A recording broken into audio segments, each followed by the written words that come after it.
King Hrothgar's curse. Hear and listen well, my friends, and I shall tell you a tale that has been told 1,000 times before, for 1,000 years and more.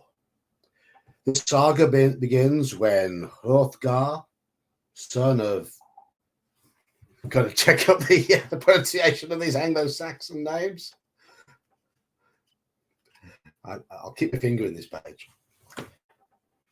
Son of Halfdana, son of Beowulf, son of Scyld, was king of the Spear Danes. Indeed, he was the mightiest warrior chieftain that the land had seen since Scyld Scefing, who had raised Denmark out of darkness, uniting its noble lords. Fierce in battle, Hrothgar brought home more treasure from his conquests than any ring giver before him, and he decreed that a mead hall should be raised, the like of which had never been seen under heaven, and named it Heorot. But in the borderlands that bound the lands of the Danes there dwelt a hell fiend, a hater of mirth, to whom the song of the skald was as shrieking of the night owl or the scream of the vixen, a ghastly grinder of bones, the marsh monster Grendel. And in his fell fastness, this spawn of evil devised all manner of bloodthirsty atrocities that he would bring down upon the Dane folk to exact his revenge against him. Put your teeth in, John. When night fell on Hrothgar's high house, the dark dweller crept from his cave and came to gold-gabled Heorot, and there found the noble company slumbering after the feast. Those proud warriors did not know sorrow until that damned troll-born demon progeny, grim and greedy, savage and cruel, burst into the hall and seized in their sleep 30 thanes, with his pernicious plunder in his gory grasp. The monster slung back to the hole whence he had crawled, and there banqueted upon the bodies. As the fair jewel of heaven banished the darkness once more, the next morning, Grendel's grievous mingled to Hrothgar and his company, and proud feast boasts gave way to wailing lamentations. The very next night, the grisly ghoul came to the high-antlered hall, and there perpetrated savage slaughter against the host of Heorot once more, stealing away another 20 souls to sate his gluttonous greed. The mighty chieftain sat in sorrow, suffering the anguish of his thanes' deaths. Consumed by viciousness and violence, the night stalker would not be appeased, and so the greatest of feast halls fell silent and stood empty, no longer a monument to mirth and merriment, but a memorial to murder and misery.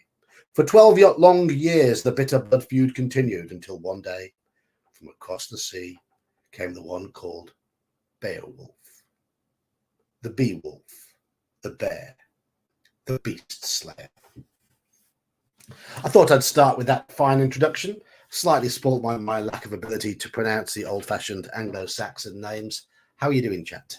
How are you doing tonight? Nice to see a few of you in. We have Halakar, Thief Keith from the Hilt, and Jean from Inksplat Records. Have you, Jean, instead of your other Jean, your Jean M. And Stream Elements is alive. But once again, I've not done any tinkering with Stream Elements, so it's all the same nonsense as before. All the same nonsense. So, how are we all? Are we all well? We played some Call of Cthulhu last night. It was good. It was good. Gingerbeard, with R.W. Bishop, and with Manfred. First time Manfred had ever played Call of Cthulhu. First time R.W. Bishop had ever played an RPG. You wouldn't have realised it. He did a great job. And Gingerbeard was Gingerbeard.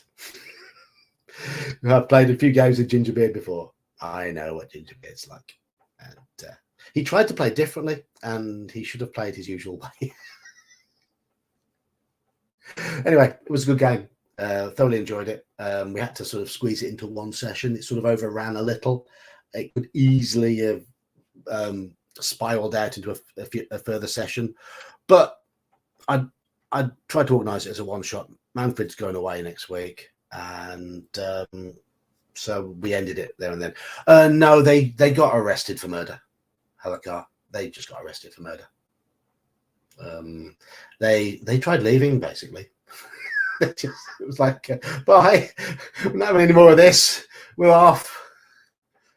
And they avoided all the blood and guts, and there was only, I think, one sanity point lost. They just tried leaving. They just thought they'd scuttle out of there. So they got arrested and didn't save the world or anything. But still, it was good fun. It was good fun.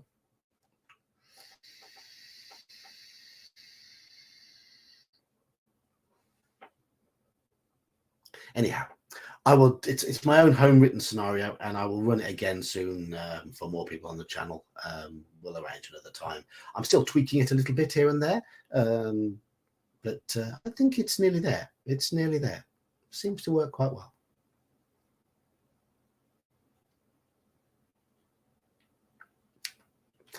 Right. I do appear to be flickering occasionally. I'm playing around with backgrounds, and if you can see, I haven't got a green screen, so when I move around, you can see bits of my house there. Look where things don't quite sit properly.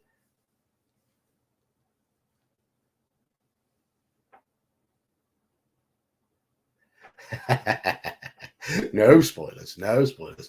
Well, do you think you could have defended yourselves? I mean, you were drunk the whole time. You were seen to be drunk the whole time. So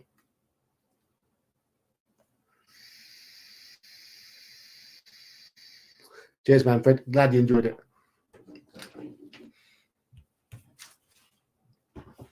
Anyway, it wasn't quite as we never got to sort of a blitzkrieg ending like some Call of Cthulhu adventures get. It's certainly feasible. My first group did. My first group just all got splattered.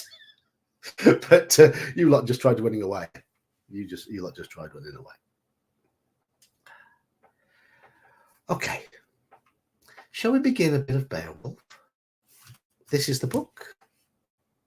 You see the image behind me. This screen filter thing doesn't pick it up. A minor technicality. Yeah, 12 pints of Guinness, a minor technicality.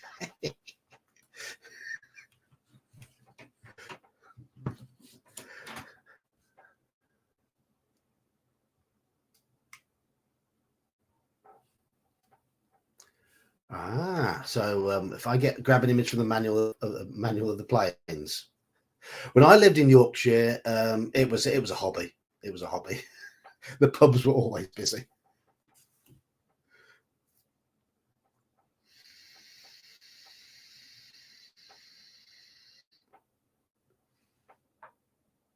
Well, I don't really dig in the manual of the planes. I need to do a bit more of that. In fact, I need to re-buy my copy. So, right, Beowulf. This is a fighting fantasy style reworking of the famous Beowulf tale, Anglo-Saxon England. I have my character prepared here. We begin with an agility rating of 10, a combat rating of 10, endurance rating of 22. We have no meals on our person. We have 14 in our crew. We have 4 hero points. And we carry a sword, a shield, a spear, a shirt of mail, and a war helm. That is what we have. Beowulf was, and that's pronounced Gayat. It says so in the book. Beowulf was a Gayat. How many people said Geet or Gate? Okay. Urged by the wind, Seawolf, the well-braced wave cutter skims over the swan's riding. Wind-wetted and white-throated, the curved prow plows the sea hard, while the harnessed warriors of the Geats, the stormfolk, resplendent in their bright mail coats, their war gear well wrought, pull hard on the oars at your command. A day out from home, the sky grows night black, and with storm-wrought waves rising like dark mountains about the ship, your men begin to tire and falter in their stroke. Good men of Geatland, proud subjects of, got to look up this name. I'll get used to them. Huyalark. Proud subjects of Huyalark. You exhort your warrior band. You 14 are the fiercest warriors of the fiercest warrior folk in this middle earth. Row hard, for today is not your decreed death day. Stroke, stroke, you shout. The shout becoming a chant as you seek to help your men row in time with one another. But do you have the skill to keep your rowers together? Hello, Crafting Gamer. How are you? Chat, you have your first choice already. Shall we spend one of our 4 hero points to ensure that my rhythmic chanting keeps our men in time? Or shall we take an agility test, which is 2d6? We have to roll 10 or lower. So are we going to use our hero point or agility? Go on, get voting. It's nice and early for a vote. Yes, Gaiat is much better than a Git.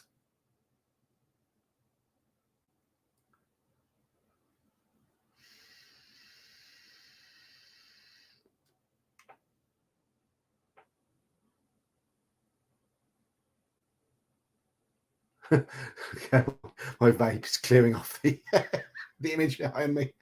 Hello, Daniel. How you doing? How you doing? Right. All go for agility test. Right, here we go. The dice. Oh, that's a nice start. A nice solid 6. An easy pass.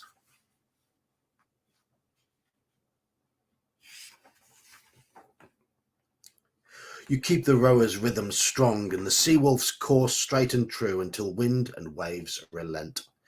On only the second day out from Geatland, you catch sight of land looming on the skyline. You see shimmer of cliffs and sheer fells behind, while your men cheer for brave Beowulf and noble Beowulf and sea-wise Beowulf. Your voyage is at an end. End of book. There's about 600 pages. It's a 300-page book, 500 odd entries, so it's bigger than a fighting fantasy book. Hero point mechanics, you spend them, and occasionally you have to do hero tests. Hero test is 1d6 equal to or lower than your number of hero points. Start with 4. You can gain them as you go along. You can also lose them by being not heroic. Your Geatish storm warriors bound up the beach, a rope going with them. Ringmail clash. Ringmail. No. They're not wearing ringmail. They're wearing coats of mail. It's different. Ringmail clashing as they drag the sea wolf ashore. Beyond the grey beach rise the black sea-carved cliffs. As you survey the coast, a spear shaft of sunlight breaks through the clouds. You see the flash of armor. A watchman, sea guard, coast warden. From where he stands on sentry duty, posted there at the regal command of Shield Sherfing's heir, the hawk-sharp watchman witnesses your arrival at the limit of King Hrothgar's domain. He sees the polished shields of your men as they make their way ashore, and curious as a cat, he guides his steed down the shingle, galloping through the surf. He greets you holding out his spear at arm's length and issues his challenge. Manfred, ringmail as we believe it in D&D didn't exist. It was just poor depictions of mail shirts, mail armor.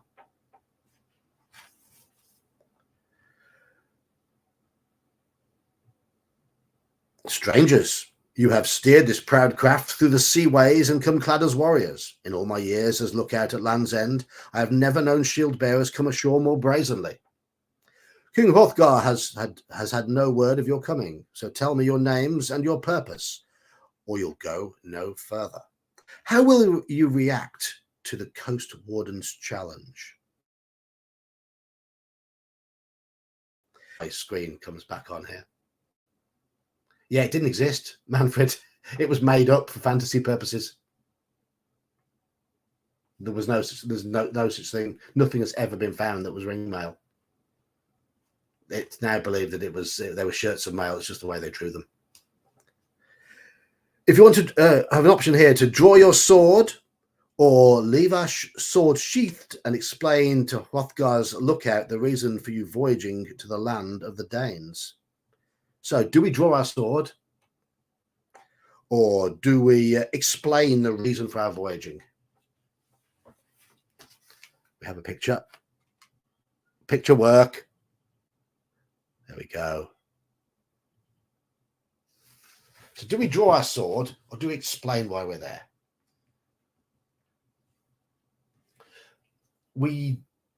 Manfred, we do have instances, though, plenty of instances of leather armor remaining and the cloth armor remaining.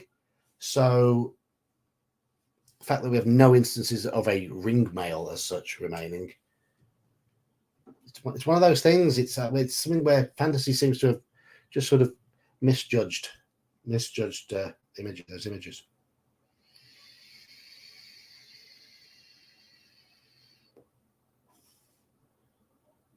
All the rings just fell off. Okay, fair enough. It's like studded leather didn't exist either. Right, we've got explain, draw. Daniel wants to fight. Everyone else wants to talk. Daniel's in a feisty mood tonight. And Manfred's in an argumentative mood.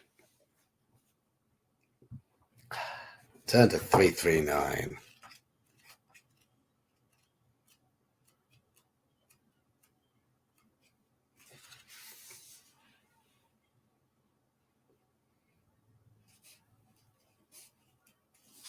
We have come from the Stormlands beyond the sea, you tell the coast warden.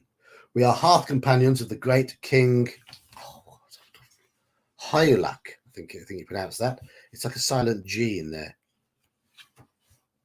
I'll get used to this. Hyulak. It's pronounced Hygyelac, but it's spelled Hygyelac, but pronounced Hyulak. That's what I've got to contend with. We've travelled the sail road to seek your lord. It is with intentions royal and true that we come seeking the glorious shepherd of the Danes, for in our country the skalds sing of his feud with the marauding monster that makes vile spectacle of murderous massacres. The watcher of the waves looks you up and down from his seat high in the saddle. I have not in my life set eyes upon a man with more might in his frame than you. You are no mere hall servant decked out with another's weapons and armour.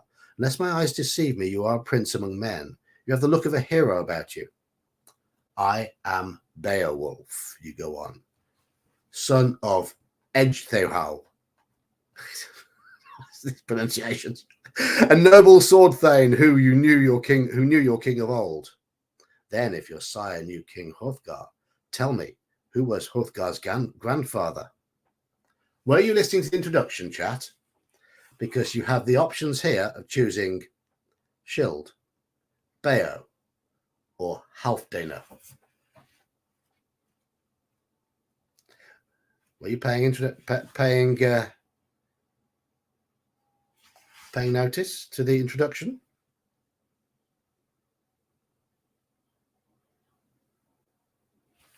So who was Hrothgar's grandfather? Was it Scyld, Beo, or Halfdana? Hello, Roland. How are you? No problem. Enjoyed the game last night. Wouldn't have believed you were a newbie either. Would not have believed you were a newbie. So keep on playing. You're more than welcome to join more games. Oh, hello, Alfbait.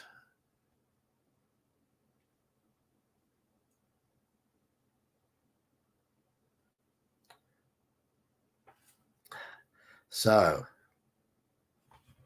who was Hrothgar's grandfather?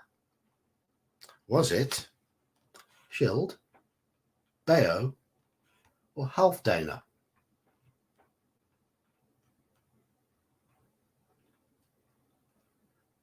We have one vote for Halfdan, one vote for Beowulf, and Ginger says, no, I don't remember it. Well, you've got to vote. You've got to vote.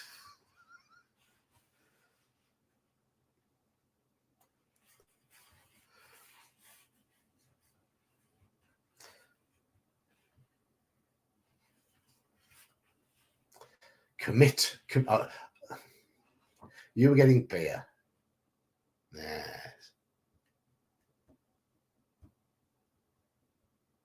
Yeah, just guess. Yes, you can get it wrong. You're going for Halfdana. Shield Sheffing. Do you think it might be Shield?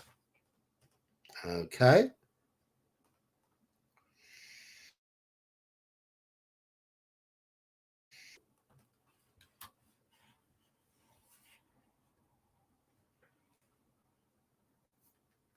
That's how you put it. That is the correct spelling of Shield Sheffing.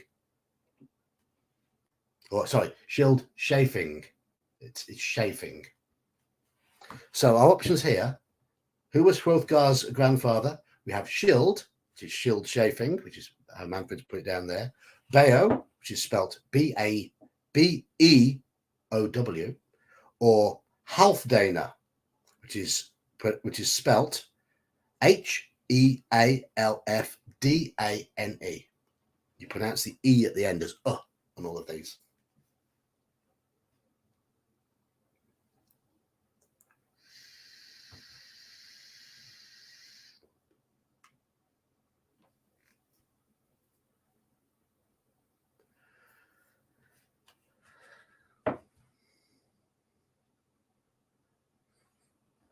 Is anyone going back in the stream to re-listen to the intro? Is that why it's taking a long time to come up with your votes? You can do that if you want. It's up to you.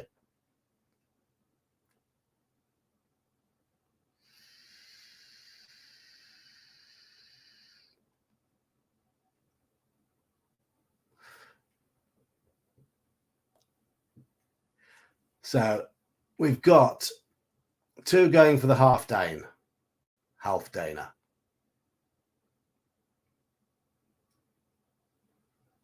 Oh no, Manfred's going for Shield. Okay. So we've got one vote for Shield, one for Halfdana, and one for Beow so far.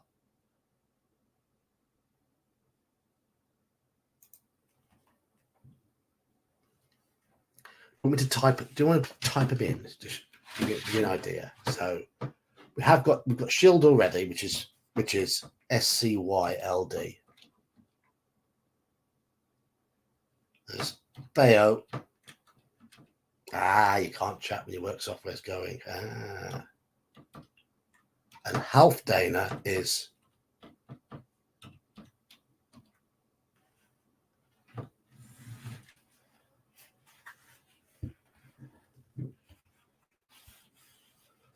so Beow is now leading. 3 votes for Beow. Okay. 397. Are you right?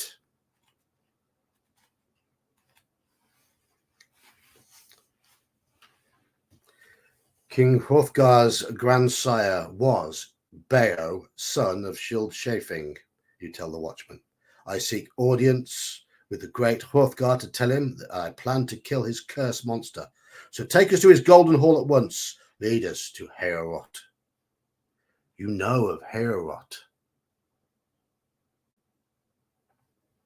The coast warden challenges you. Then, if you're a true friend of the Spear Danes, answer me this. What does the name Heorot mean? How will you reply this time? Does it mean Hall of the Bear, Hall of the Wolf, or Hall of the Stag? Was that mentioned at the start?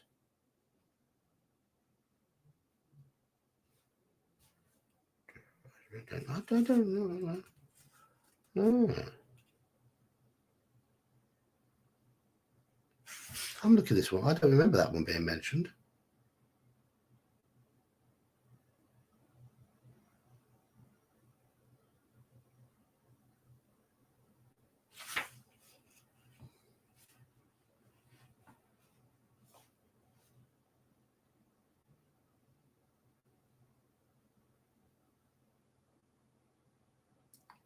Herot is the name of the mead hall.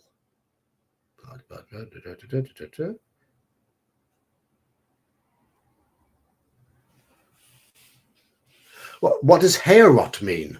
Is it Hall of the Bear, Hall of the Wolf, or Hall of the Stag?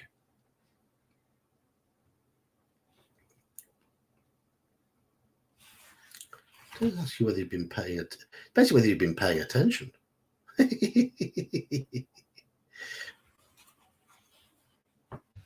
Herot would be, yeah, male pattern baldness. Yeah, I know that very well. Yes, yes, indeed. Herot. It is spelt like this.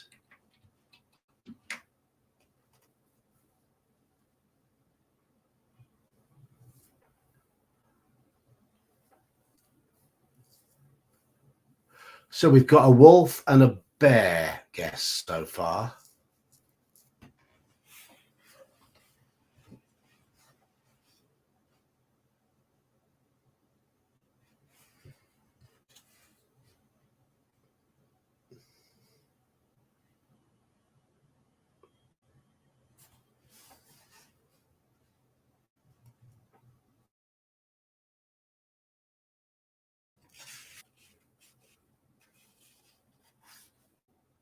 Google tells you it means stag. Okay.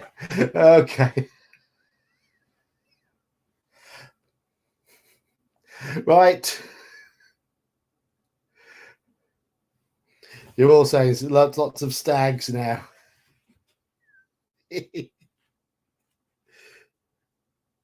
Google is your friend sometimes. It means Hall of the Stag, you tell the watchman.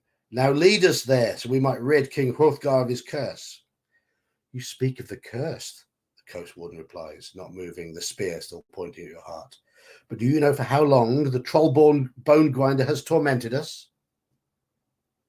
If you know the answer, turn to the section that has the same number as the number of years that Grendel has vexed the Danes. I'm going back to the intro again. How many years? Oh, yes. Yeah. Okay. So how many years has Grendel been attacking the Danes? It did say this in the intro.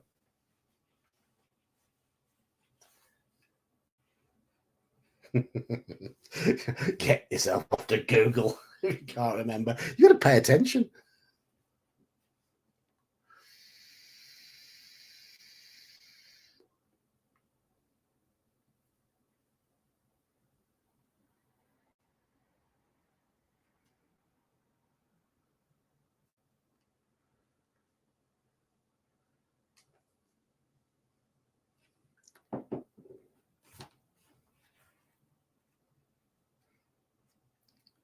This was at the end of the intro when I read out King Hrothgar's curse at the start.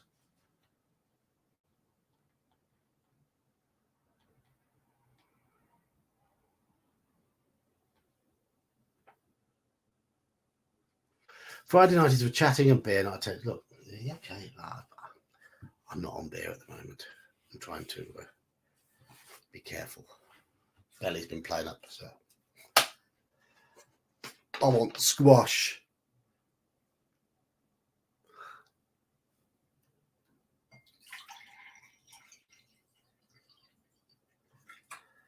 Daniel's all jacked up on coke.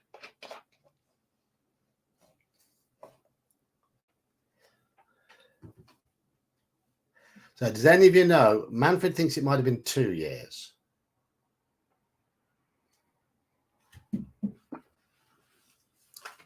That would cloud your memory. That would cloud your memory. Yes.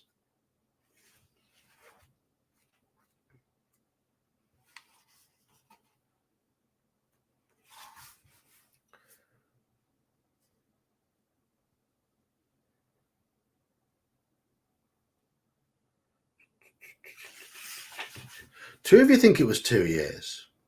Ah.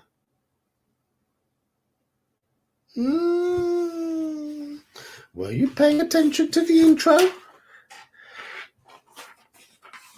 because it's a bit longer than that.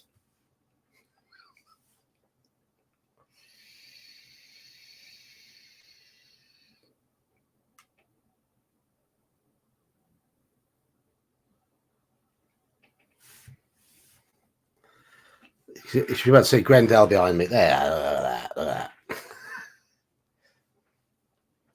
So anyone else committing to how long? How many years?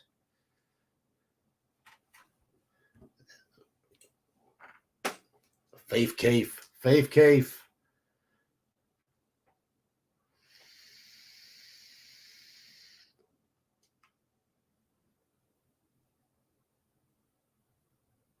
See if you've got the book, you just go back and read the introduction, which I've just done.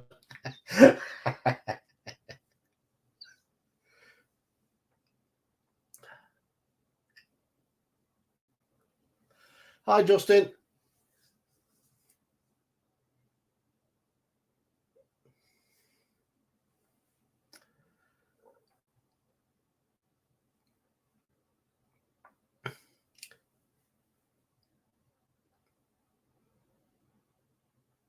£2 a bottle for Biero Moretti. That's lager, isn't it? It's not beer. It's lager. Beer's darker. I've had this argument with Americans and Canadians before. They used to ale and beer, with beer meaning lager. We're more likely to say beer meaning ale over here and lager. And Gene hasn't quite learned yet. And unless it's a southern thing.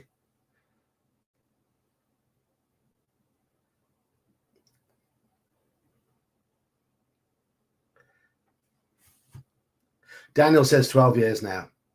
Faith Keith says 12 years. Anyone else want to say 12 years?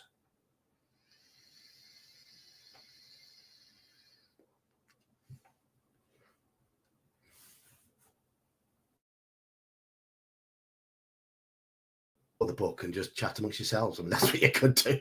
It's more, I could just sit here and, yeah.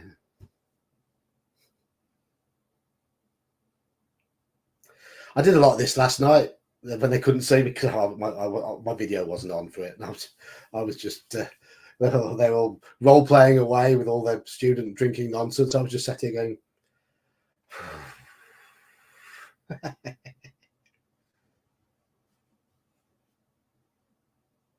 ah.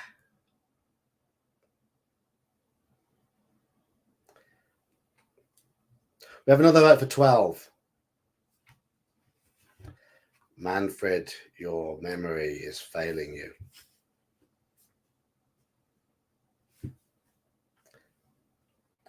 "12 years that demon monster has tormented your people, if the skalds have it right," you reply. "I regret to report that the song weavers do indeed speak the truth," says the other sorrowfully. "But it warms my heart to know that an ally of old has come to save us. Gain 1 hero point. And mark on the character sheet the words Dane friend." As I've lost my pencil already because I'm a fool. So I'm going to have to write in pen. 5 hero points now. And we are now Dane friend. I don't know where my pencil could have rolled off to. Oh, there it is. I've got it. And turn to 34. So that's really sort of the intro, isn't it? "I believe you are a man of your word," the lookout says. "So I will bring you to Herot and Hrothgar, protector of the shieldlings." And so you set off, your warriors clad in their chainmail shirts, with long ashen spears in their hands, as well as their mighty war shields, briskly marching together as you follow the coast warden, their boar helms gleaming in the sunlight now that the storm has passed.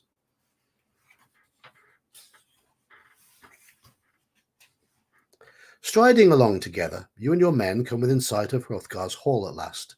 It is the most splendid hall under the heaven that you've ever seen, gold adorned, its radiance shining out over the land, and it is to that shining retreat of kings you come, along a path paved with stone. "Do we have Dane friend written on an adventure sheet?" "Yes, we have." 146.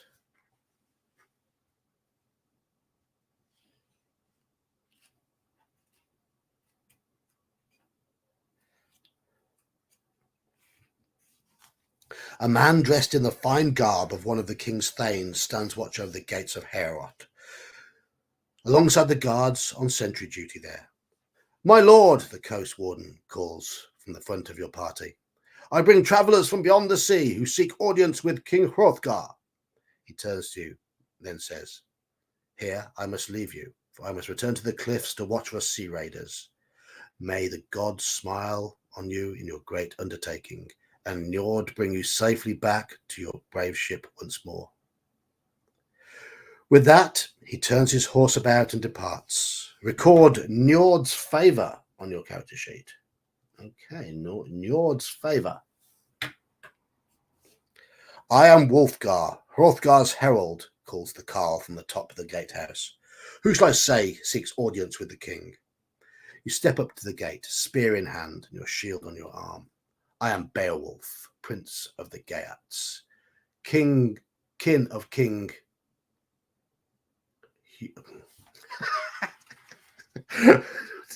I'm not getting used to this name. King Huyulac, because it's Hygelac. Huyulac. And if you would permit us an audience with your gracious King Hrothgar, we will explain in full the reason why we have braved the storm-tossed seas to journey to the land of the Danes.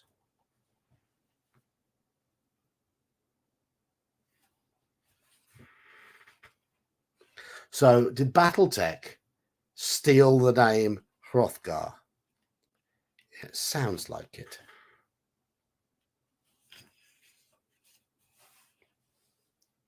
Then lay aside your spears and shields, says Wulfgar. You will have no need of them here, for you will find only friends within King Hrothgar's hall. And so the gates are opened, and you are brought before the king. His beard might be long, and the hairs upon his head may be white as frost, from the sorrow he has had to endure at the cruel claws of the monster Grendel. But it's not Grendel, it's Grendel, with the emphasis on the first syllable. That's also in the back. But there is a sparkle in his eyes, and he wears a circlet of gold about his head, with the assurance of an honoured chieftain. Master of battles, lord of the North Danes, Wulfgar announces, King Hrothgar! The herald then addresses his lord. These battle companions have come from the country of the storm folk, born from afar on the back of the sea, and the one who leads them names himself Beowulf. Beowulf, says the king.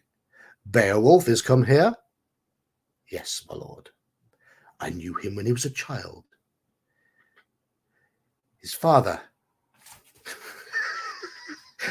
Edge Theow.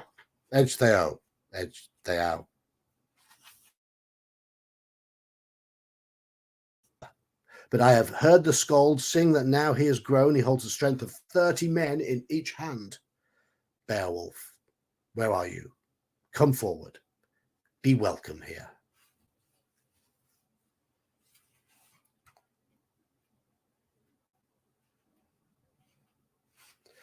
Quite a long intro, not much in the way of choices at the moment. You and your fellow Geats are made welcome within Heorot. Mighty in your ring-meshed hauberk, your silver helm still upon your head, you stand tall before Hrothgar and his carles, your men arrayed in a thick throng behind you.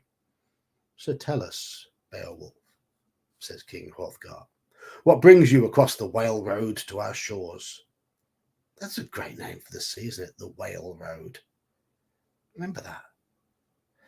I have come to serve you, noble lord, you begin, for the skalds of King Hrothgar's curse from the ice-locked north to the rain-lashed south, and from the lands of the Frisians in the west to the untamed forests of the Rus in the east. At your mention of his curse, a shadow passes over the old king's face. Travellers speak of great Heorot standing silent as soon as the night shadow falls. All Geats have heard of your plight, how the monster Grendel, the flesh grinder, prowls this pillared hall and preys upon your people, eating of the flesh and drinking of the blood. A murmur passes among the gathered thanes. I am Beowulf, giant killer, Beowulf the serpent slayer, and I am here to test my mettle against his fear of the fells. This monster of the moors, this Grendel, I will rid you of your troll-born demon and lift the curse that lies upon Heorot. And if I was a 5th edition player right now, that would be, and that's how I became a first level barbarian.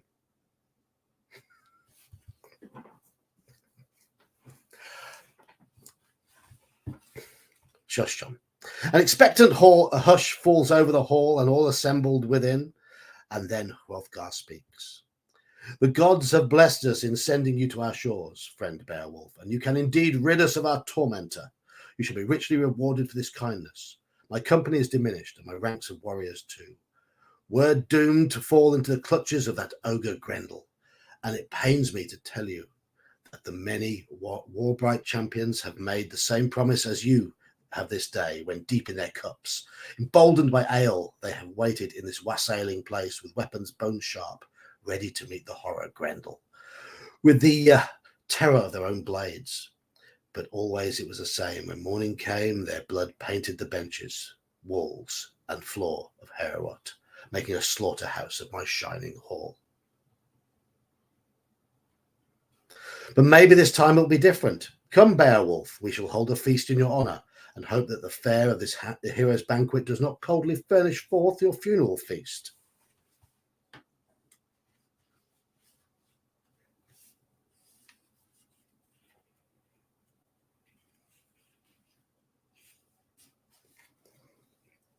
Who's sending me messages on Discord? And why have I still got Discord open?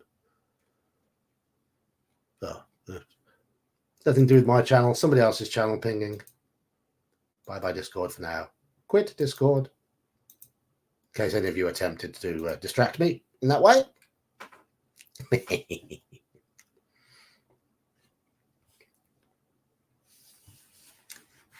And so the mead hall is swept. Fresh rushes are laid upon the floor while a hero's feast is prepared. And once again, the hall of the stag will ring to the rafters with music and merrymaking. A bench is cleared for your company of Geats. The food is served, the mead is poured, and the song of the skald is heard in Heorot once more, while you make your way amongst your men. Choice now. Do we take a moment to listen to the skald, or do we sit and eat with our men? Do we sit and eat with our men, or do we listen to the skald? You have that choice. Can't do both.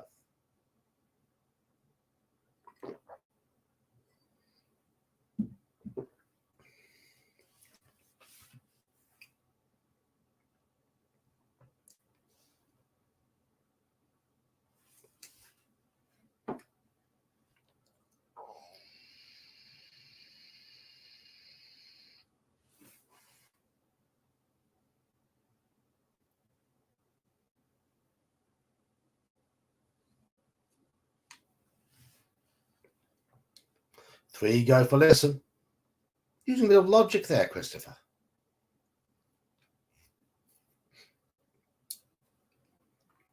Christopher was the name of the lost friend in my scenario yesterday. Alas, poor Christopher. Your friends never found you. Were they ever going to? Who knows? That would spoil the adventure. For any of you who might want to play it in the future.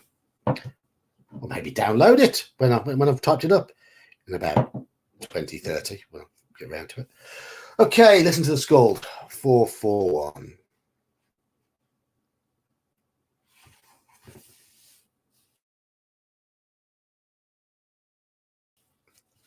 In a high, clear voice, as sweet as honeyed mead, his fingers trembling over the strings of his harp, the skald sings of King Hrothgar's past triumphs and the heroic deeds of his youth.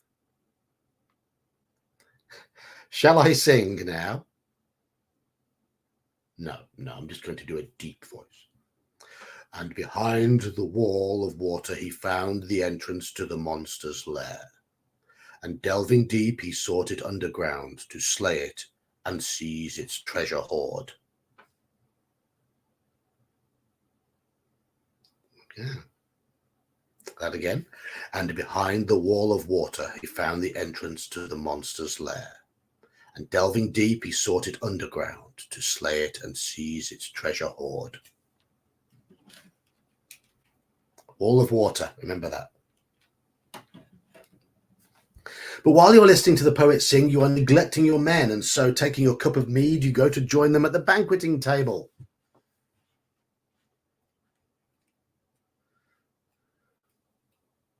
That time we had some decent artwork.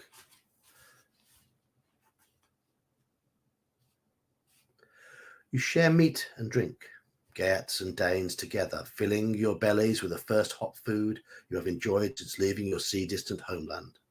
Your brave warriors share stories with the men of Hrothgar's dwindled company, while you merely listen, and the laughter echoes from the beams of the great Heorot, the night stalker that lurks in the borderlands, all but forgotten. Add 4 endurance points. Excellent. We have a maximum of 30 endurance. Beowulf, King Hrothgar's voice rings out across the hall. Tell us about one of your great exploits, about the heroic deeds you have performed, for just to hear such a story would fill our hearts with hope and happiness. As you wish, my lord, he replied, but which story would cheer your heart the most? Would you hear of how I bested a tribe of giants in the Orkneys? Would you prefer I tell how one night I fought and killed a bed of fin-backed water demons? Tell us about your contest with Breaker. A voice calls out over the hubbub from among Hrothgar's warriors. For I have heard tell how a certain Beowulf challenged Breaker to a swimming race. Are you not that same Beowulf? I am, you reply coldly, every muscle in your body tensing. I've heard that to win a proud boast, you risked your very lives upon the fathomless waters, beating the waves with your arms while the sea surged with winter spume. How you labored for 7 days and nights only for you to lose the race. Breaker was the greater, the dawn finding him washed up on the coast of Norway. And where were you? I see little hope of you besting Grendel if you cannot even win a simple swimming race. Might I know the name of the man who would cast aspersions upon the name of Beowulf, son of Edgethorau? You demand, looking around the hall. I am Unferth, replies your challenger, rising to his feet. Will you rise to Unferth's bait and set the record straight by telling those present what really happened in the swimming match? Or will you ignore this sallow-skinned drunkard, knowing that your encounter with Grendel will be proof enough of your might and heroic status? Hello, Jeb. So, do we rise to the bait and confront Unferth, or do we just ignore him?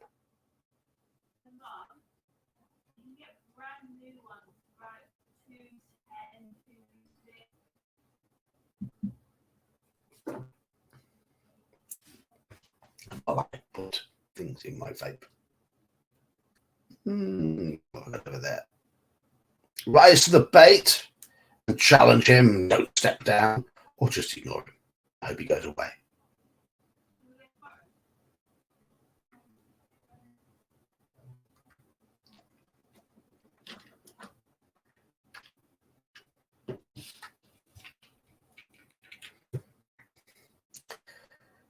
Chris would like to defend the family honour by the looks of things.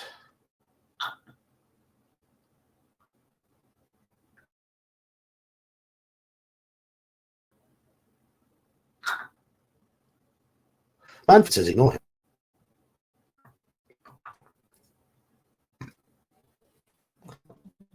Halakar wants to Hungar him.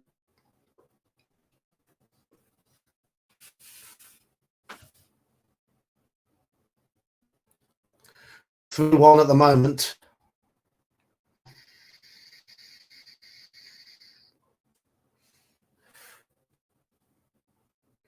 Manfred's being persistent, trying to sway the remaining voters. It's 3-1 towards fisticuffs. 3-2. Thief Keith says ignore.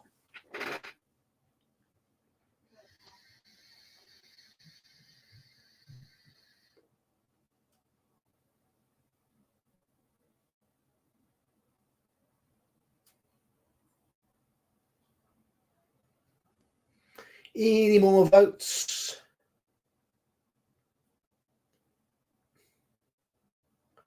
I do wish my internet connection would sort itself out. Really do. I might buy myself a 50 meg network cable and then annoy the wife by stapling it all around the house to get down to.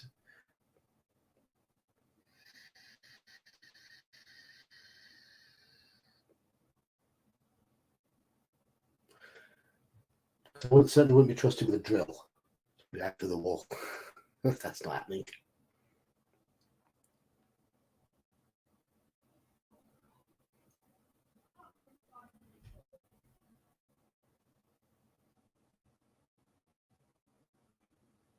Still do though, so 3-2 gets it. Okay.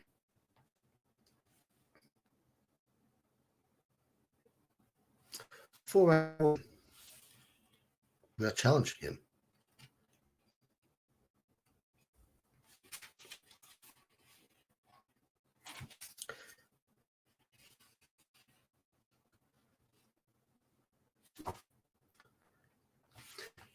Thank you, Ulfirth, my ale-emboldened friend, for reminding me of that particular incident, for it makes a greater story than that of giants and water demons combined, you say, also rising to your feet.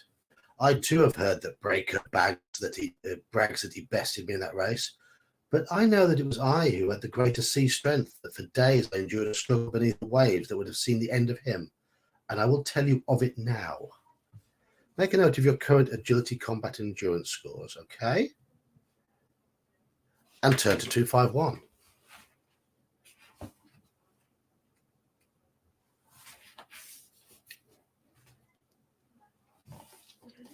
What started out as a youthful boast, how you and Breaker should undertake a trial of strength upon the ocean, has turned into a terrible test of endurance.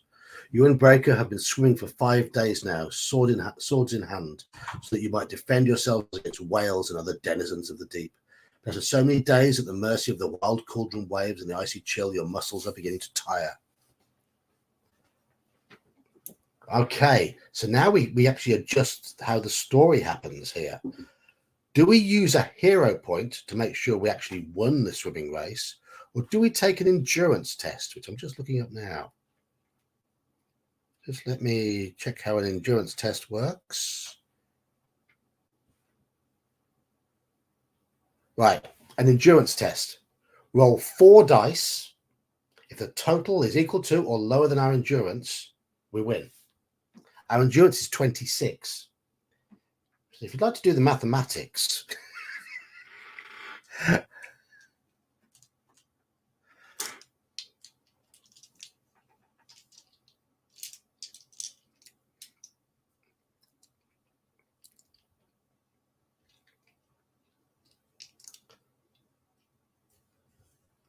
quite right, I think, Christopher, quite right.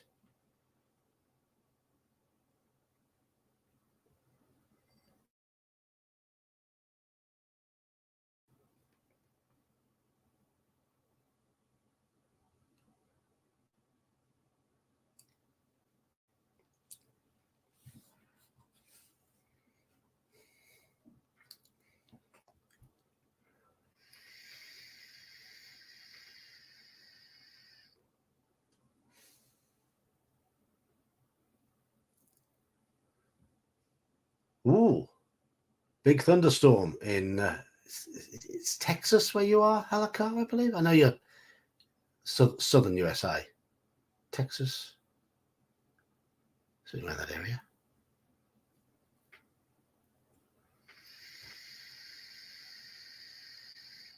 Fairly well, Brave Danes. Oh, Michigan. I thought you were further south. But maybe I'm wrong.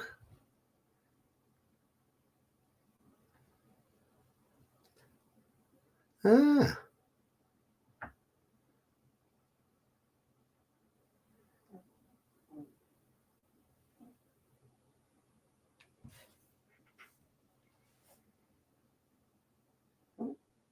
Pardon.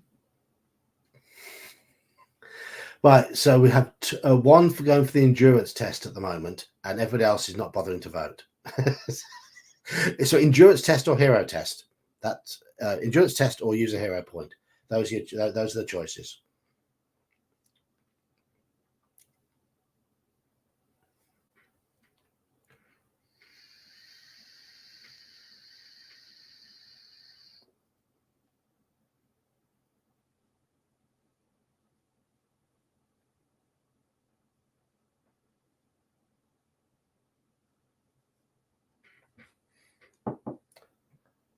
Endurance test. Okay. Endurance, yes, yes. Spieling.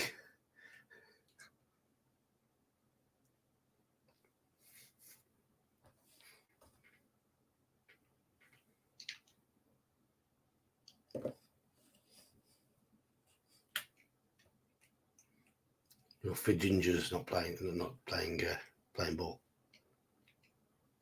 So 2 votes for endurance test. Everybody else is just sort of let them get on with it. Endurance. Go on then. Oh yes, of course we passed it. I did roll quite high there. 17. But if you pass the test, turn to 272. 278, sorry, 278. 272 would take us somewhere. So. Yeah.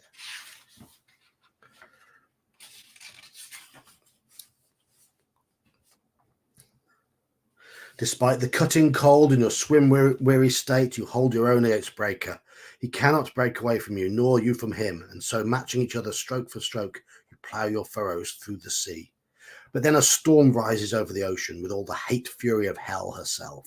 The north wind turns its teeth against you, churning the waters and besetting you with the iciest of gales. And as the waters boil, disturbed by the storm, unfriendly fish monsters rise from the ocean's black depths to consume you. With a jerk of its blade tail, a corpse grey fish courses through the water, its dagger fin cutting through the water towards you. Its oblivion black stare making it appear as sightless as the blind Hoda. But it knows you are there nonetheless, and in your desperate state you try to pull yourself out of its path. We have a choice here of hero point or agility test. Hero point or agility test. Agility test is 2d6 versus our agility, and our agility is 10, which is quite good.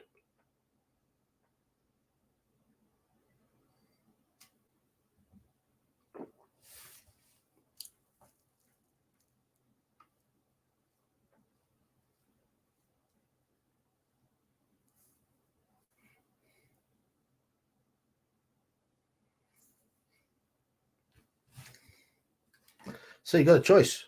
Come on, chatty types. Gene reckons we have a test.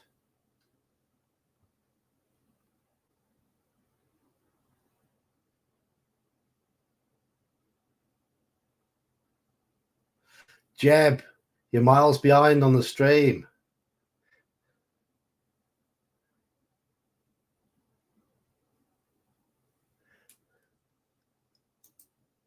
I'm wondering if my stream is a little delayed for people, because it does keep flickering on me.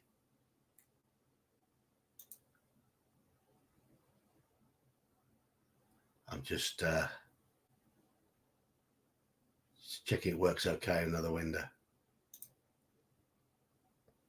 I can see myself there.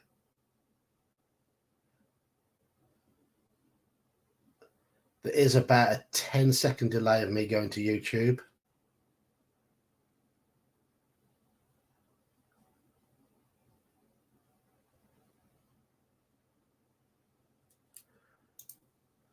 Right.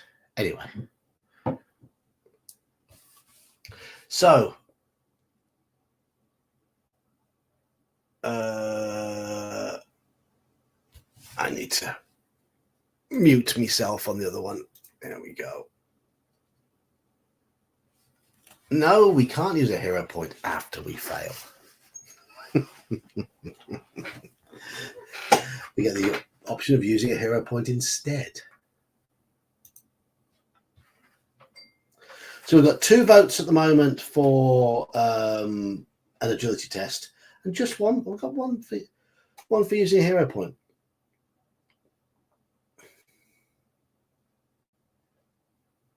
Any more votes? Agility test or hero point? Come on, chat.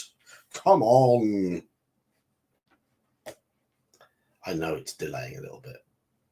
That's my internet, and that's YouTube for you. Here's me wanting quick responses, and YouTube isn't even playing ball and getting things out quickly. So,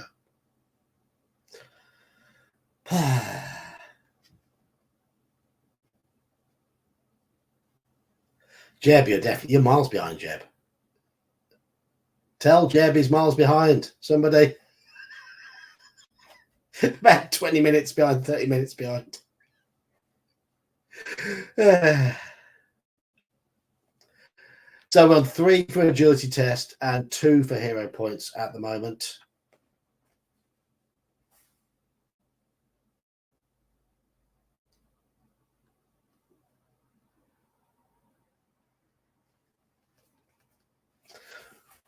Heading towards agility test.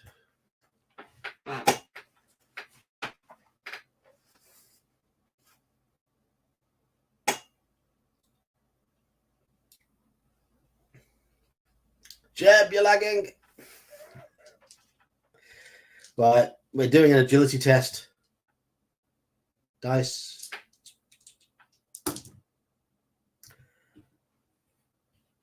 Nine. Our agility is 10.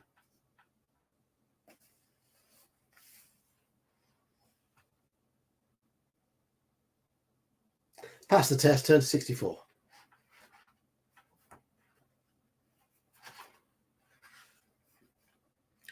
Kicking yourself clear of the monster's jaws, you watch as the Hakal sweeps past below you, its dagger fin clipping your leg. As the death shark comes around again, you tighten your grip on the wound hoe in your hand and prepare to wound hoe. It's another name for a spear. And prepare to defend yourself. In this battle, you have the initiative. That means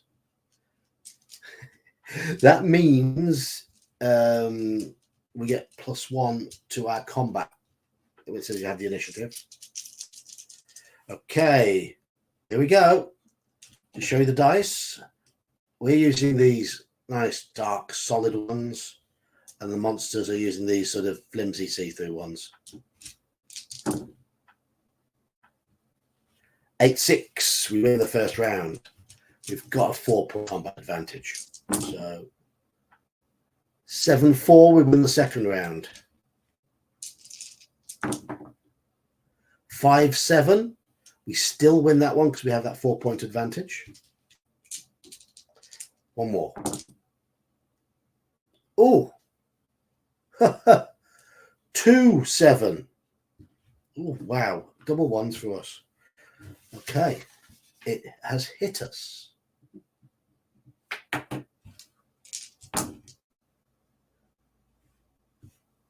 9-7. There we go. There we go. Turn to 90.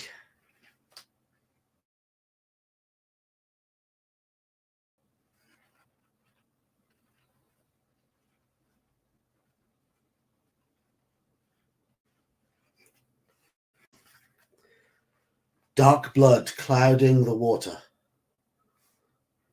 The Hakal's body sinks back into the depths.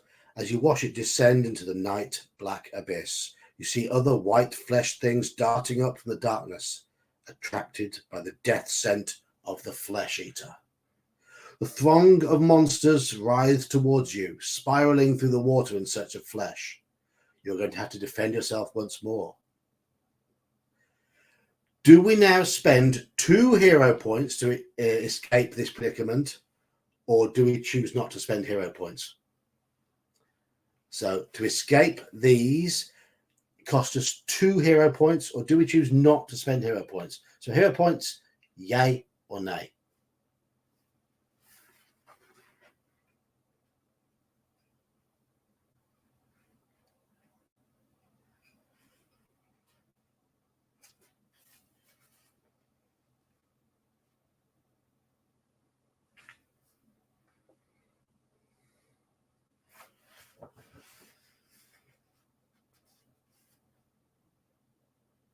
We don't know. We don't know what happens if we choose not to spend the hero points. But we're being attacked by a horde of sea monsters. It'll cost us 2 hero points to avoid them, or to get away from them. We do have 5 hero points.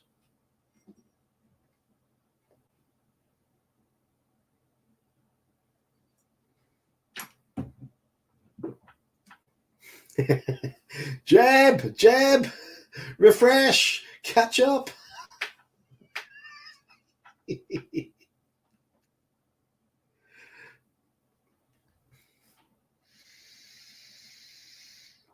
got 2 no's and a yes so far.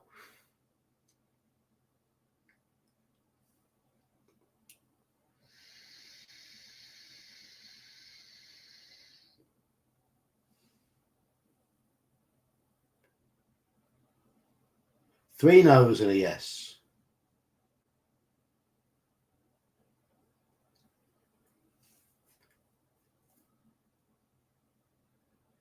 Three no's and a yes.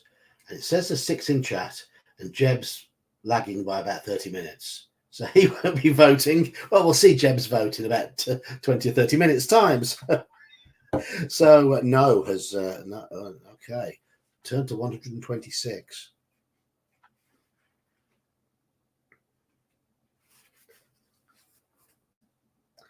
You must slay the swarming sea monsters before they kill you.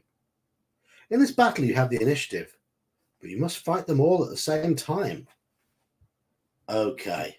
This is going to be a lot of dice rolling. So if you want to go and make a drink or something, because we're going to take on 6 of them.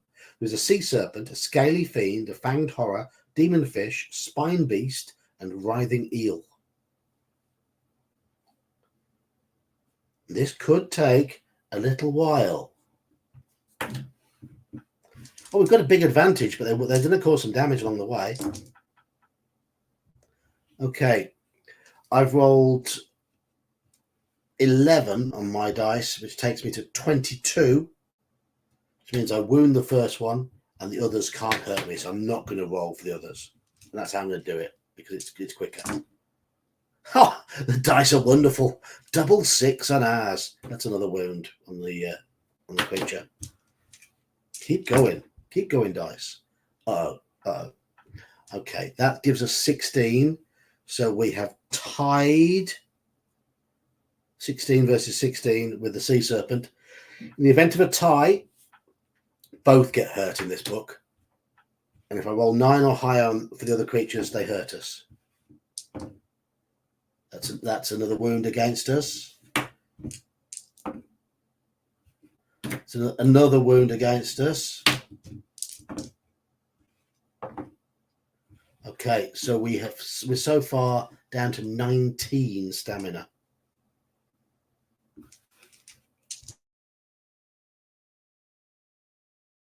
Again, the others to hurt us. So that's how long it takes to kill one of them when you're fighting so many. There's 5 left. The next one, though, is weaker. So we've got a 5-point advantage in terms of skill on this one.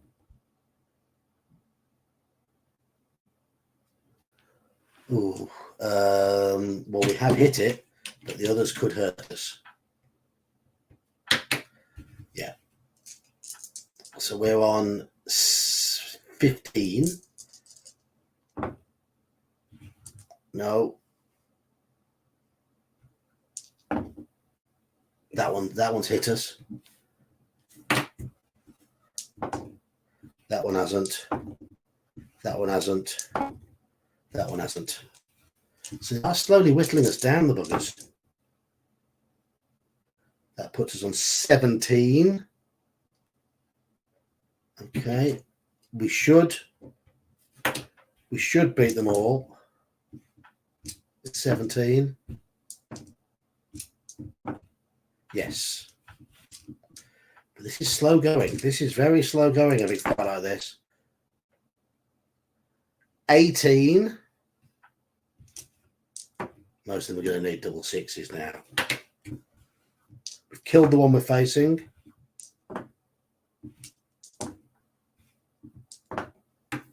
Okay, down to 4 left. You're bored yet?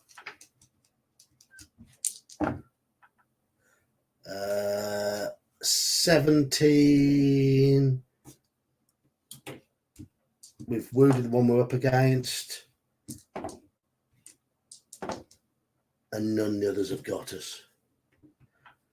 We're slowly whittling them down. I wish you'd used hero points. 17 again. We're not rolling particularly well. Our combat here is 11, so it's just double 3 for 17. Fine. Okay. One more hit on this one and it's dead. Yeah, we got it. That's too high for them to hit us. 3 left in this combat. 3 of them left, and they're all quite weak now, so we should be okay. Yeah, that's too high for them. I'm not going to make any unnecessary rolls. 16. We've hurt it. But the other 2 get a chance to hit us. No. And no. 16 again. But there's only 2 more. And they've got to roll 5 and 6 or double 6. So no.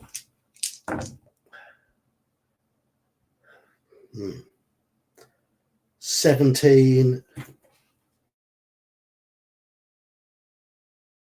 Hurt us. That one doesn't. Just 2 left. We're nearly there. Has Jeb refreshed yet?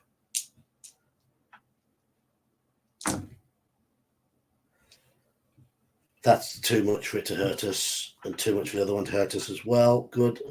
I rolled 8 for us there, which is fine. Another 8. Keep rolling 8s. Keep rolling 8s. Come on, 8 or more. No, don't roll 4. We've beaten the one we're up against, but there's still one other one that could hit us. No. Yeah, we're still fighting, Manfred. There's only 2 left. Got him.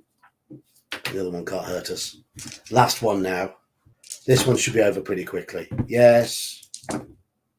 Yes. Yes. Right. So not using a hero point cost us 7 points of stamina. But we did take down 6 creatures. 154. Those scaly flesh eaters will not dine upon Beowulf this day. Daylight will find their bifurcated bodies cast up amidst the driftwood on beaches up and down the coast. Surfacing again, you find Sol's beacon brightening the sky to the east. The billows sink, revealing the windy cliffs of the headland. But there is no sign of breaker, your rival having left you far behind. There is no hope of catching up with him now. Exhausted by your battle with the sea monsters, you let the tide carry you away on its currents. So you lost the race, says Unferth. I slew 7 sea monsters, you tell him.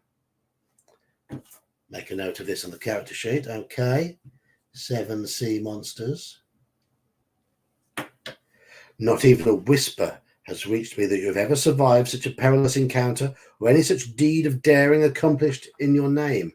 You have only wetted your blade with the blood of your own, Unferth Kinslayer. Your Geatish warriors burst into laughter on hearing your taunt, while Unferth's allies remained silent and sullen. Gain 2 hero points. Okay. Gain 2 hero points up to 7. And restore your agility, combat, endurance scores to what they were before you embarked upon your tale. Okay, fine. That's fine.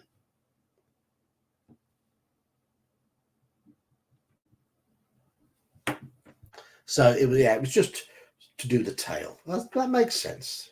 That makes sense.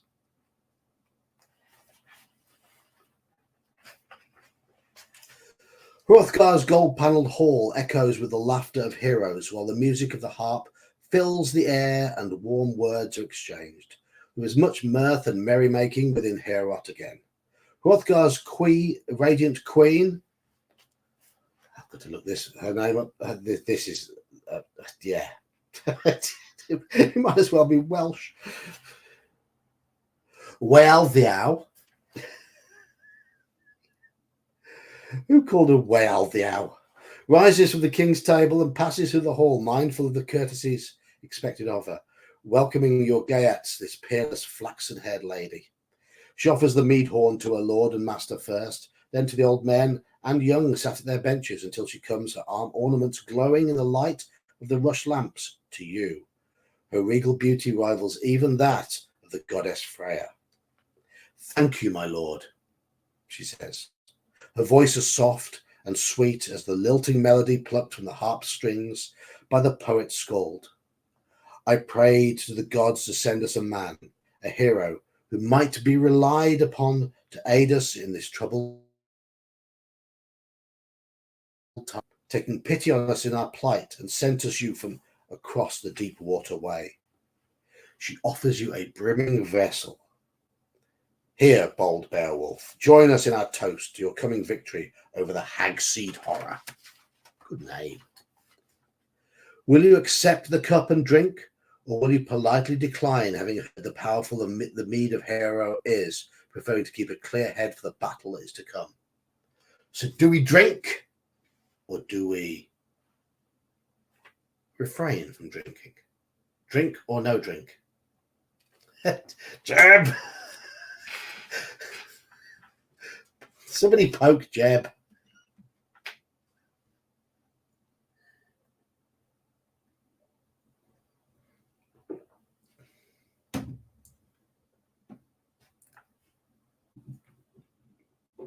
Drink.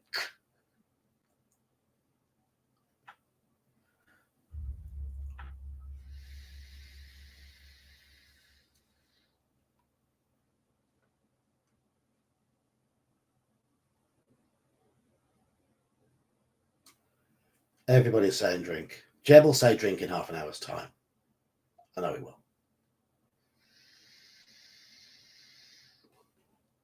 Is he coming through late for you lot as well? Yes, he is. There he is.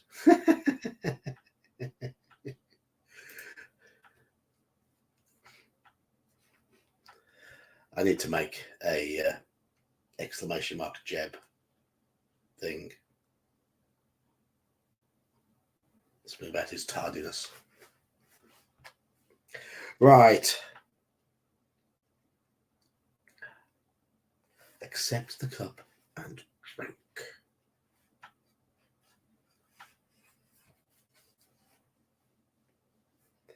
This was my intention in taking to the sea, you tell the queen, as you take the cup from her soft hands, and drink deeply of the honeyed mead it contains, not once breaking eye contact with Hrothgar's beautiful bedfellow, that I should once and for all achieve that which your people have long desired.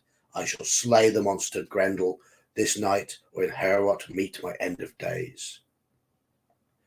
Your promise sounds as sweet to me as the song of the lark in the morning, says Wealhtheow. And may the gods look as favourably upon your endeavour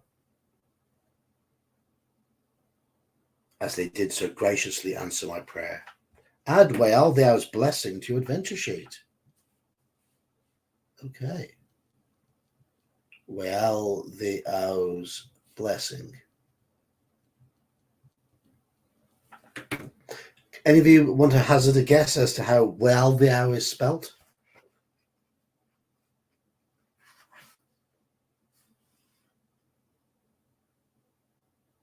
Wealhtheow. Yes.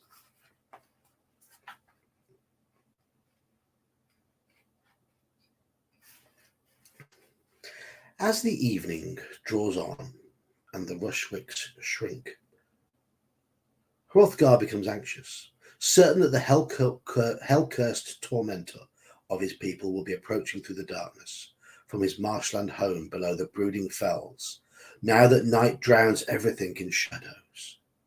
At his command, the king's entire company arrives.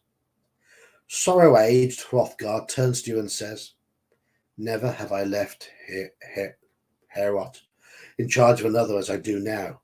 To you, brave Beowulf, I trust you will guard it well and bend every fibre of your being and apply every ounce of courage you possess to the matter of laying low our foe. And if you do indeed slay the beast, I hereby declare before all gathered here that I will show to you more generosity than any king ever showed to any man." And with that, King Hrothgar and Queen Wealhtheow depart, followed by the rest of the Danes, till only Geatish warriors remain within the mighty mead hall. The hall seems eerily quiet after the carousing of the last few hours, and you feel the hairs on the nape of your neck rise. The beast approaches. You tell your men, "Let us prepare for its coming." You have heard at the feast that the monster is a hideous troll-born ogre, a thing of scales and fur, wolf-fanged and bare-clawed. The fiend will come unarmored. If you truly wish to test yourself against the monster, perhaps you should shed your mail shirt before you face him. Chat,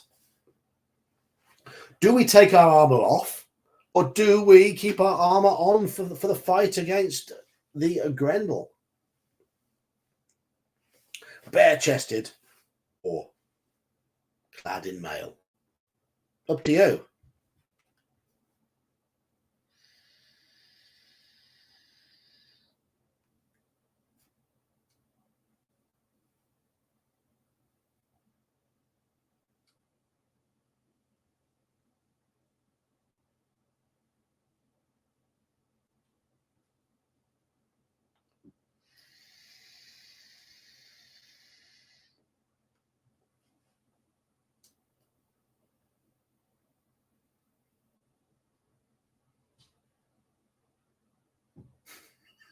Ignore who, Jeb?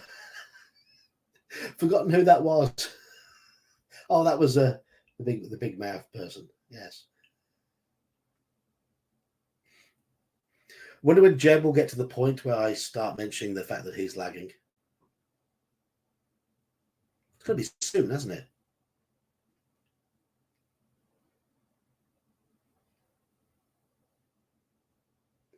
So, ignore Grendel.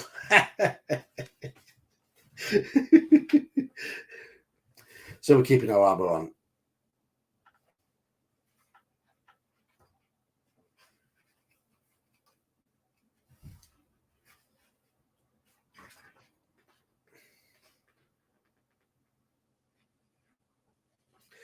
You've also heard it said that Grendel carries no weapons other than those which his foul nature has given him, having slain the men of Hrothgar's hall with nothing more than unkind claws. You judge yourself to be more than equal in strength and fighting prowess, so perhaps you should put aside your weapon as well. Shall we take off our belt and lay aside our sword, or would you rather keep hold of your battle-ready blade?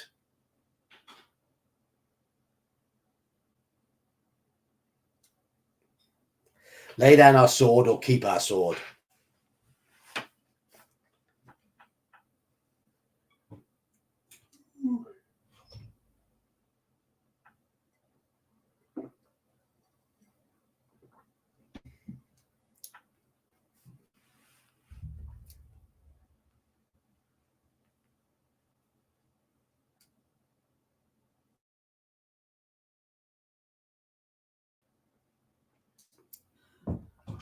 Yeah. Yeah, keep blade. Keep blade.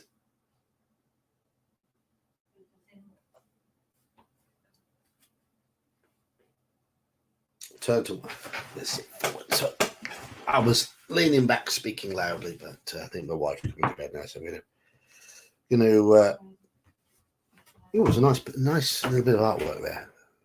Come on. Come on. There we go. A bloodied arm. So, 186. Taking off your belt, you lay your sword at the foot of King Hrothgar's vacant throne. Swear that you will not pick it up again until the demon is... Oh no, hang on. That's wrong. That's wrong. Where were we at before? Oops. 164. I read the wrong one then. And now there's nothing to do but wait for the mirth hater to arrive. How will you while away the time while you wait? Do we try to sleep?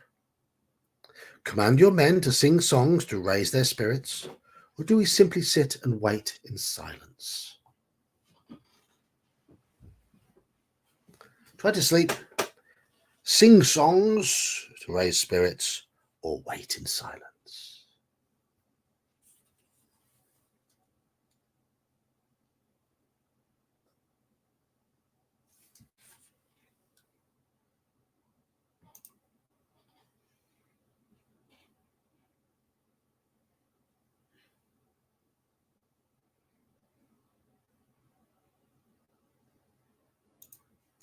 Ah, Jeb, you've caught up. You've realised you were behind.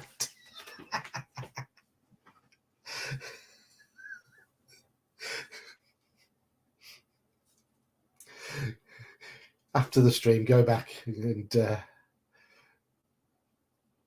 you'll notice there's a bit of ribbing because you were so far behind the stream.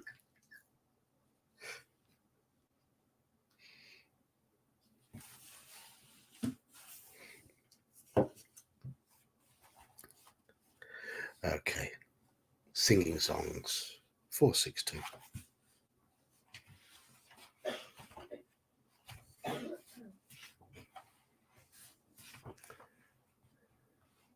Ah.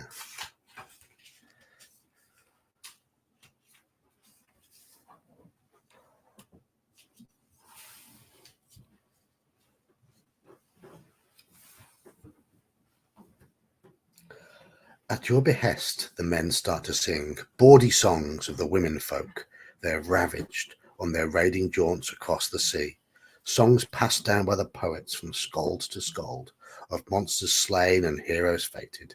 Songs that raise their spirits and bolster their courage as surely as Hrothgar's free-flowing mead. Add 1 point to your combat score. Yes. Your chanting warriors are suddenly silenced by a terrible banging upon the doors of Heorot that is loud enough to wake the dead. It comes again. This time the great iron-bound oak doors give way to the monster's unkind caresses, and the splintered planks come crashing into the hall. The monster, the sentry Hansio, cries. Then Grendel, the devourer of men, bursts into the hall. The monster is truly terrible to behold, with worm scales, bear claws, and a beast's hide, its hulking form long-limbed, sinew-knotted, and corded all about with muscle. But you are Geats, and not so easily frightened. It will take more than a moorland monster like Grendel to make your blood run cold. Turn to 209.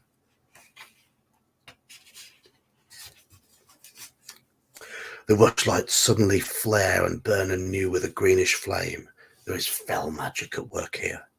Before any of you can do anything, Grendel bends down and grabs one of your host in his greedy hands, his hopes swelling at the thought of a gluttonous meal to come.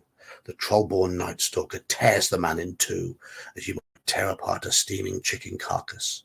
He wolfs down great gobbets of man flesh, as you and your company look on in horror, gulping down the blood that pours from Hansio's veins and crunching on his bone joints.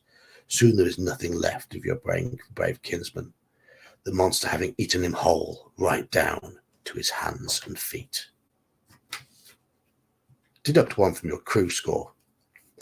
You cannot allow this malformed monster to live a moment longer. Shaking yourself from your stunned stupor, what will you do?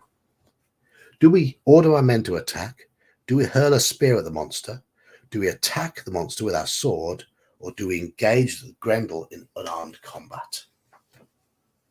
So order our men to attack, hurl a spear, attack it with our sword, or engage it in unarmed combat. Those are your choices.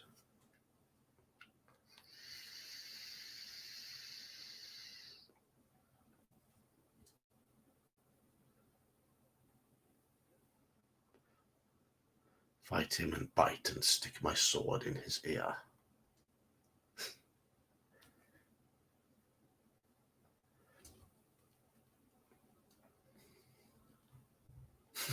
Three different opinions so far. Spear, unarmed combat, or order the men to attack. Three different choices there.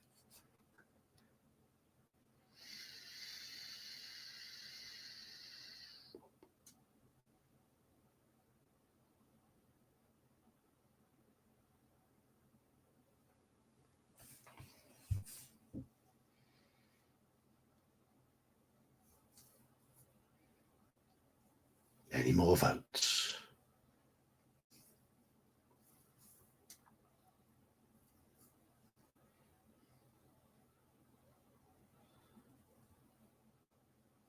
Okay, we're now on we're on 3 spears, 2 unarmed, and 1 ordering the men to attack. With 6 in chat, the 3 spears have it. 249.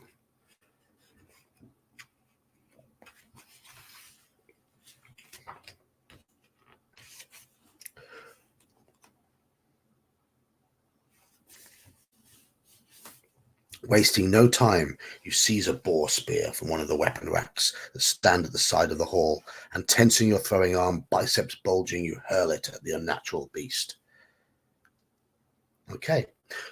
Do we ensure our spear hits by using a hero point, or do we take a combat test? Our combat rating is currently 11, so we need to roll double 6 to fail. So take a combat test or spend a hero point. Up to you, chaps.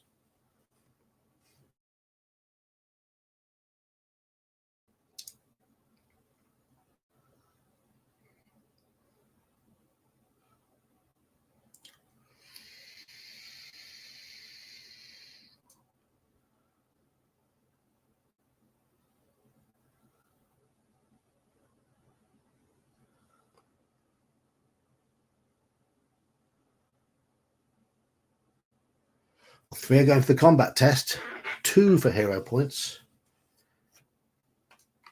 We've only got a 1 in 36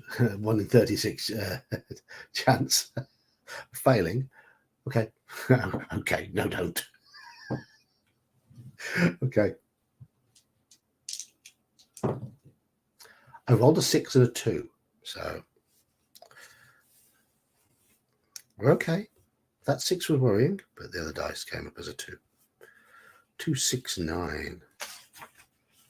Goose drank wine.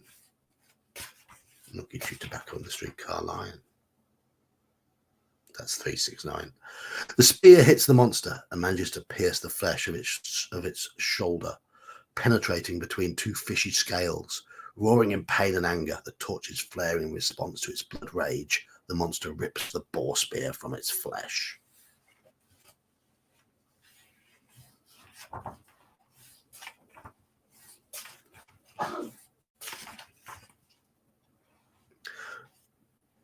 Grendel comes for you, hurling your men out of the way to get to you. Reaching for you with a spite-filled fist, but you swiftly lay hold of him, and the 2 of you grapple. In this hand-to-hand contest of strength, Grendel has the initiative. Okay.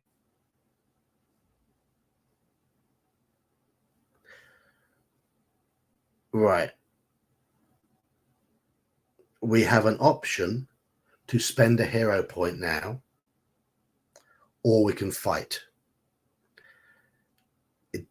If we win 3 consecutive combat rounds, or we're the first to win 5 combat rounds in total, it looks like we win the fight. If Grendel does it, it looks like Grendel wins the fight. Grendel's combat rating is the same as ours in this fight. Thus, it is 50-50. Do we spend a hero point here? Yay or nay?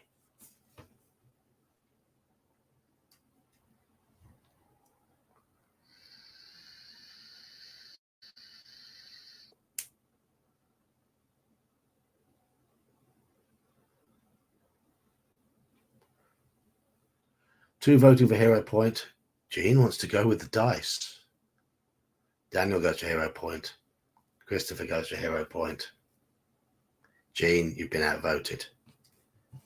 We spend our hero point.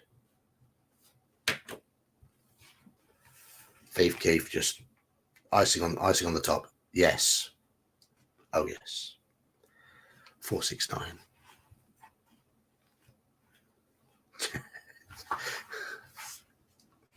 You manage to get a grip on Grendel's arm and strain with all your might, tightening your hold until the monster's fingers snap like twigs. The brute beast cries out in agony, even as it tries to break free from your clutches, so that the Danes, who must surely be waiting outside the hall now, drawn by the sounds of battle, hear Grendel's grisly cry for mercy. Test. So endurance is back up to original.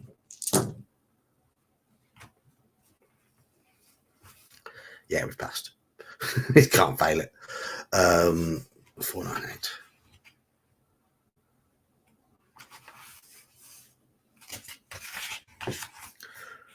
You have the monster pinioned now and will not let go. You twist and twist until a rip appears in the unnatural hide of the ogre as flesh and bone fail him. A dire wound opens upon his shoulder, accompanied by the dreadful sound of tendons snapping and bone locks bursting. In your berserker fury, with your dread-bare strength, you rip the demon's arm from its socket. The scream that bursts from the monster turns the blood flowing through the veins of every warrior within the hall to pack ice. You tumble backwards as Grendel's twitching limb comes away from the rest of his body, giving the monster the opportunity he needs to flee Heorot, desperate and death-sick, clutching at what must surely be a mortal wound with his other bloodied paw and howling like a wolf in his anguish. The green-flamed rush lamps are extinguished as he rushes out of the hall. Gain 2 hero points for defeating the monster. You have savagely wounded Grendel, but the Fenlurker was still alive when he fled the hall.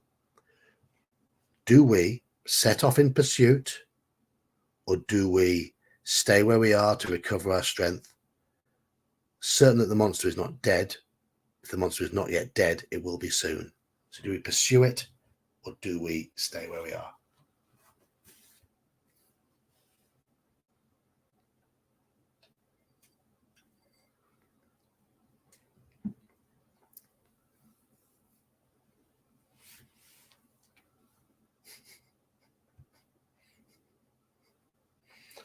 All these puns, yes.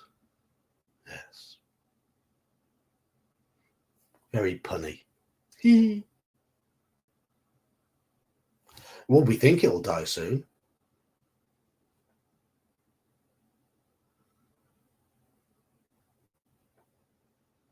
It says, do we stay where we are and recover our strength, certain that if the monster is not dead yet, then it will be soon? That's just one of the choices. So do we believe that it's going to die anyway? Okay. Pursue.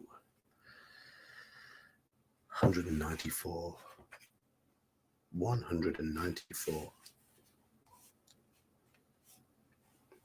Ensuring you have your sword with you, you rush out into the night, followed by a half dozen of your men.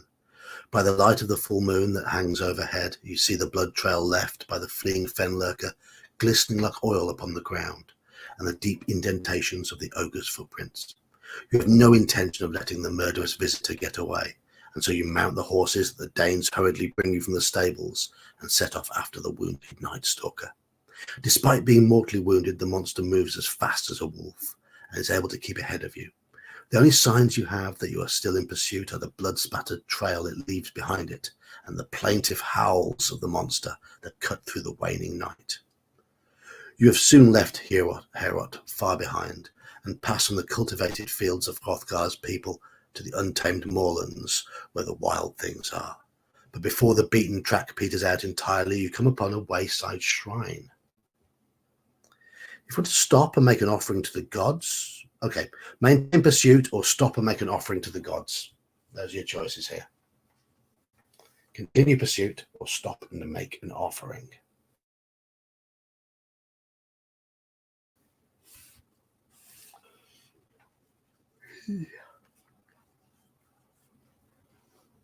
I'm going to go for 10 minutes longer tonight. 10 minutes more. I know I often go until about midnight, but not tonight. Not tonight. 2 say make an offering.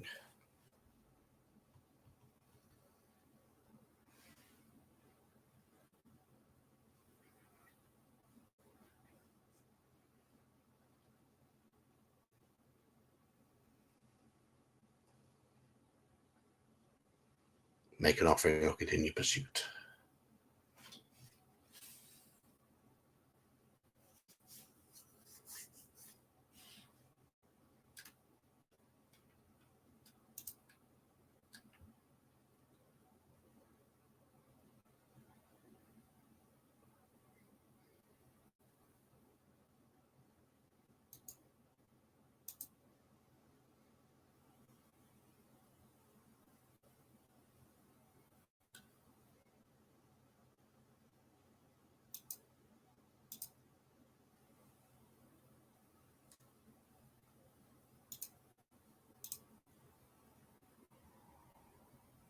Only 2 votes so far, so you'll go with the group. Okay. Okay, no problem. No problem. So 3 votes for offerings so far. No other votes coming in?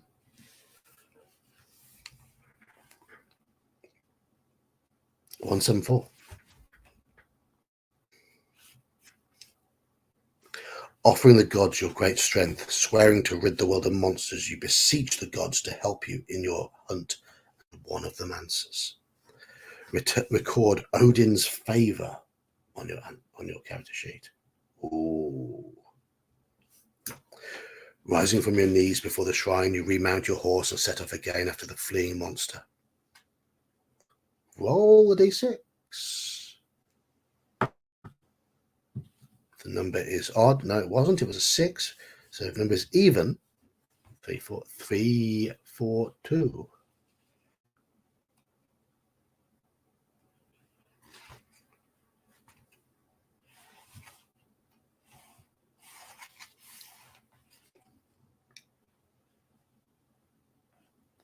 You ride on over the moors, further and further away from civilization, and higher into the misty fells. As heaven's joy turns the eastern sky orange, having crossed remote tracts of broken ground, following the foe's footprints, the outcast's blood spore leads you at last to a grove of dismal mountain trees, beyond which rises a wall of black rock.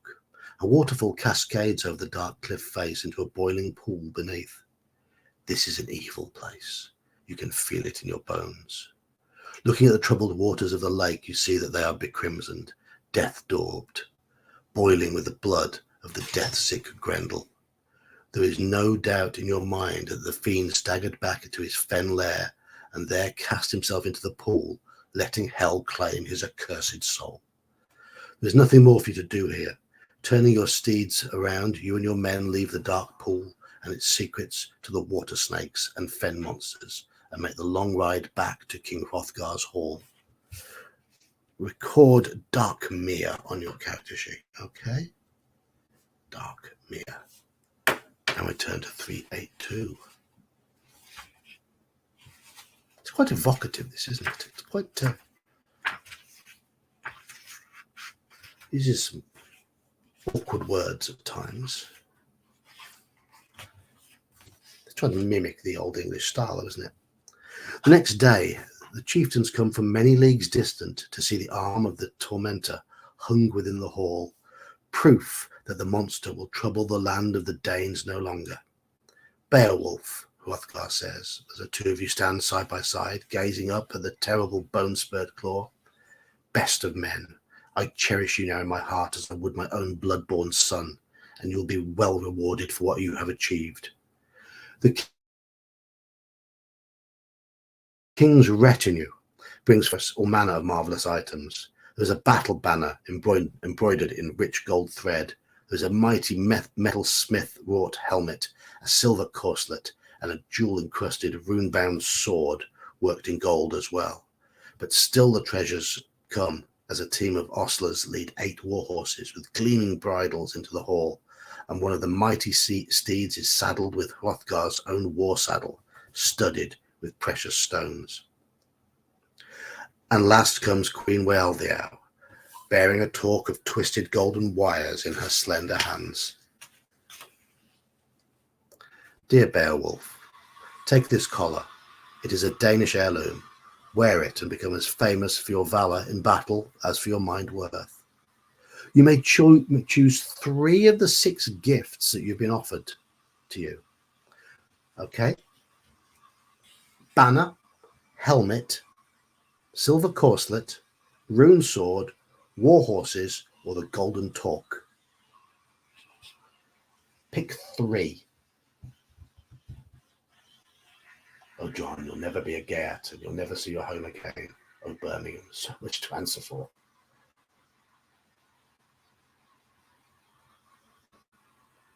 So, there's only 5 people left in chat, so it's been a quiet evening tonight. We got up to 9 at one point. It's a little quiet for a Friday. Not sure why. Maybe people got better things to do tonight. But is there something going on tonight? Is there something happening? Is there some big stream going on somewhere which has pulled everybody away? I don't know. But those of you who are in chat, you pick 3 of these: banner, helmet, corselet, sword, war horses, or torque. T-O-R-K. T-O-R-C. Pick 3, Jeb. 3 of them. And we'll take the 3 most popular ones.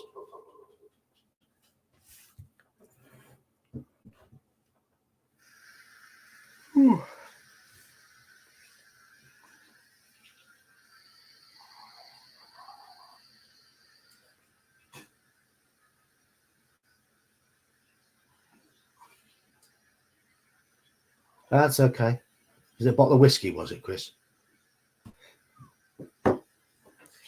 So, pick 3 items: banner, helmet, corselet, sword, war horses, or torque.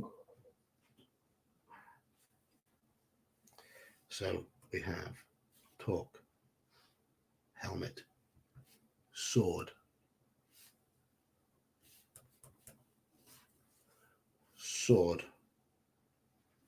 torque, banner.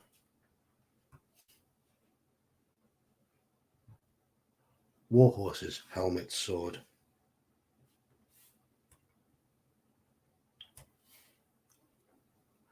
Helmet, war horses, and sword.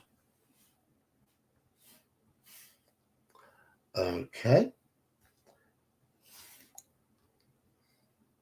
Yeah, maybe it was your pigginess that got rid of them.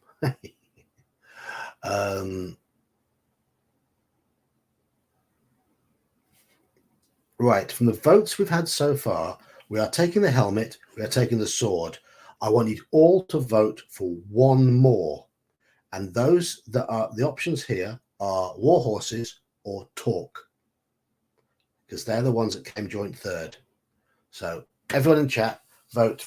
We either take the war horses or the golden torque.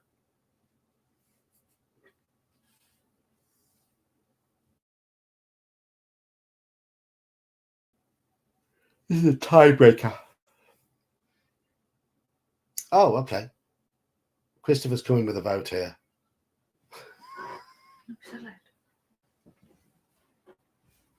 And Omanal's right as well. Done. Okay, no, keep it quiet, please.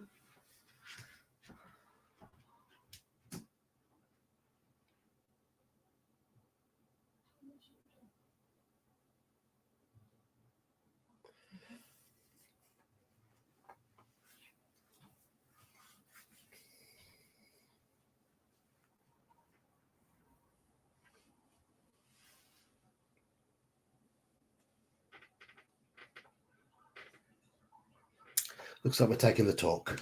Okay, so we have the rune sword. We have hero's helmet. And we have the golden talk. Okay. And that is where I will leave it for this week.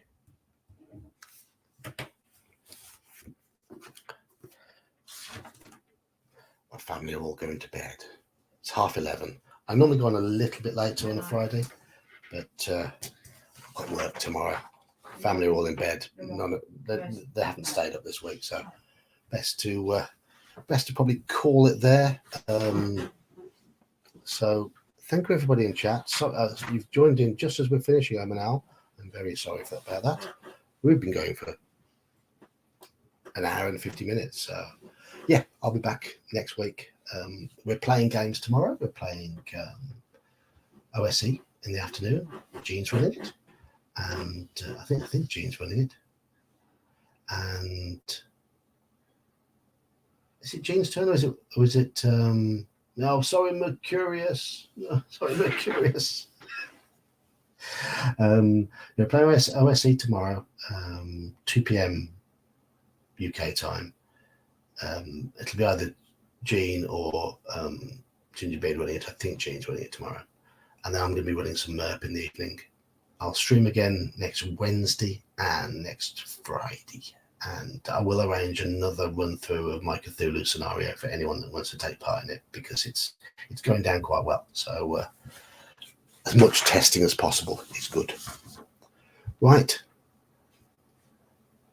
I think this book is really well written, actually. I think it is really well written. I'm enjoying it so far. It's got a real nice feel to it. The long words are quite difficult to get used to with the Anglo-Saxon pronunciations. It is the law of Sod. Just as I announced we're stopping the stream, we go up to 9 people in chat. So everyone's piling in after having an evening meal or something. Sorry. But I've got to shoot off now. So cheers all for playing, and I'll see you again in the next one.